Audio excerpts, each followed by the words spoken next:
Let's learn some cross-entropy fundamentals. So when you are coding an LLM from scratch or other types of AI, you need to have cross-entropy. So here we have import numpy as np, and true is this array 0, 1, 0. So class 1 is the correct one. So we want to have these probabilities match this array as closely as possible.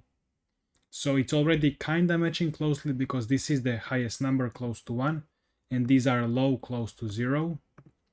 But there is still some difference. So how do we calculate this difference? We will use this cross entropy loss. Actually, if I just print logarithm of y pred, let's see what happens. So this will give us some numbers, and the closer number to 1 here is, the bigger negative number we will get here. So 0.2, this is close to 0, so bigger negative number. Then 0.7, which will give us smaller negative number. And 0.1 will give us even bigger negative number. So we will need this later. This is the way you calculate logarithms. So logarithm of 0.2 is this, or natural logarithm. If you don't know what it is, you can ask AI. So we will use these numbers later to decide the punishment for the LLM, or when I say punishment, it means how much it should change its weights. Because this is measuring the error. So this would be the smallest error, this would be the biggest error later, but which one of these we still don't know. These are just potential errors. And how are they potential errors? We'll see soon. So in the next cell, we will just take this whole array and multiply it with the y true. You see here, that logarithm array multiplied with y true. If I run the cell, we get this. So this is going to be 0 because this 0, 0, and then we get this guy. So what this tells us, first of all, this is the correct one that we are trying to predict, so it's this term. And depending on what this probability is, it should, if it's close to 0, then the punishment will be low. So as I said, this number is low if it's if it's close to 1. If it's close to 1, this number will be low, the punishment. But if this was 0.1, if I run this, you see here, now the punishment should be a lot bigger because this is a lot more mistaken.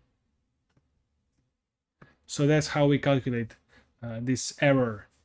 So they call this loss. So if I run this last cell, we will just add up. So now we already know this. So the next step is sum all of them, and this will be 0. And add them up. Or yeah, sum them and then remove the minus, because you know it's negative because we are calculating log. So we want a positive loss, positive number. So here we have a little bit of more complexity now. Multiple samples in a batch. So we have batch. Let's say these are a batch of tokens. Let's say this is a vocabulary in LLM. And this token is wrong, this token is correct, this token is wrong for the next word prediction. You know, it's predicting the next word. So it should be this word, then it should be this word after, and then this token after from this whole vocabulary. And these are the predictions of the LLM. So now we need to do this kind of batch thing. So if I run this, we have basically the same formula. The only difference is when we are summing across this axis 1, which is across like these and then these together, and then these together. So whatever the result is, so just across this innermost axis. So we are not summing everything, we are not summing across this. So if I remove this axis 1, you see the losses now, but if I remove it, let me run. Now it's summed up everything, the whole thing, if you sum up all of this. Or what if I say axis 0? Then I guess it will sum the columns. I think it's summed up columns. Yeah. But we want to sum across rows, not across columns. And if I say axis 2, we're gonna get error out of bounds because this is just a 2D array. So there is 0 and 1 axis. And by the way, we also have this mean loss across the batch. So if you see these 3, this would be the mean. So this would be good if one batch is maybe too different than from other batches, so we don't wanna, it can cause us to update the weights too much or in some weird direction if one batch is weird.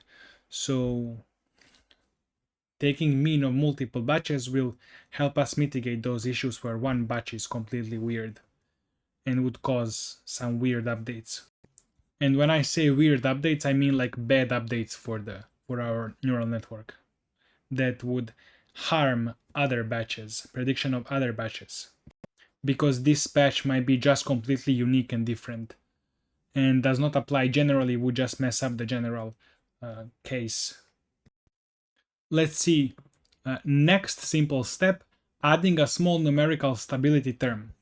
When probabilities get very close to 0, log 0 becomes minus infinity. So when these probabilities get close to 0, their logarithm becomes minus infinity. Or if it's 0, it's minus infinity. To prevent this, we add a tiny value epsilon to the predictions, so it can never be 0.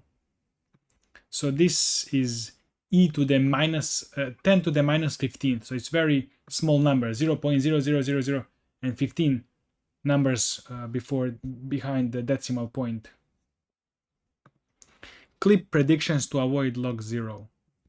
So n clip y predictions epsilon 1 minus epsilon. So we will, whatever the y pred is, if it's lower than epsilon, so if it's 0 or even lower number, but it will never be minus negative number because these are probabilities. We will never calculate them as negative numbers if we didn't make a mistake. So if it's 0, it will be just this low number. But then we also cannot have these as 1 maximum, because if we have 0 and 1 and we increase 0 to this epsilon, then the sum will be greater than 1. So if we have 1, we need to actually reduce that by epsilon, because we are increasing this 0 by epsilon, we need to reduce 1 by epsilon, so they sum up to 1. So this will be clipped between very small number close to 0 and very number that's very, very close to 1. But maybe even more important reason to clip to -1 is because natural log of 1 is 0. So you will have some 0 that might cause some division issues later. So you wanna clip to 1 minus epsilon, so to avoid having 0 as log of 1. But what happens if you have a 0 in probabilities but you don't have 1, or some combination like that, where you add this number to 0, so but you don't subtract anything from 1 because there is no 1 in the probabilities here, then the sum will exceed 1, but it doesn't matter because computationally in practice it doesn't matter. It's a very small number, a little bit bigger than 1, it doesn't matter. Neural network will still learn just fine. I think it will not have any effect at all. And it says here it will not have effect. And Also, the way it's handled in memory or by PyTorch, such small changes in numbers might be insignificant. It might just not be even stored in memory, the small change. Let's see the next step. A common issue in deep learning is models become overconfident in their predictions. Label smoothing is a simple technique to prevent this. The problem with hard labels. Normally we use one-hot encoding labels like 010, class 1 is correct. This tells the model to be 100% confident in class 1. But if we are training the model to predict next word, next token, there can be multiple possible tokens to predict, even though the training data shows only one correct token. There can actually be multiple tokens in theory that make sense there. So we can, instead of training the model to be 100% confident in just this one token, so that would be maybe overfitting on that token, we can use this smooth label smoothing. Let's take a look at this cell. So we have function smooth labels, takes in y true, and then smoothing 0.1 default. So number of classes is the length of y true. In this case, it will be 3, because we have 1, 2, 3 numbers, 3 classes. And then smoothed, it's gonna be 1 minus smoothing times y true. So y true, the true cases. So here, if we have, let me run this and see. So original 0, 1, 0, but smooth labels are gonna be 0.0333 and 0.9333. So first we will multiply by 0.9 in this case.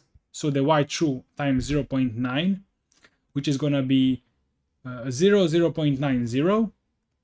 And then we will add smoothing divided by number of classes. So it's gonna be 0.0333. So we will add this small number to all of them and return this vector. The reason we will add this is because we subtracted smoothing.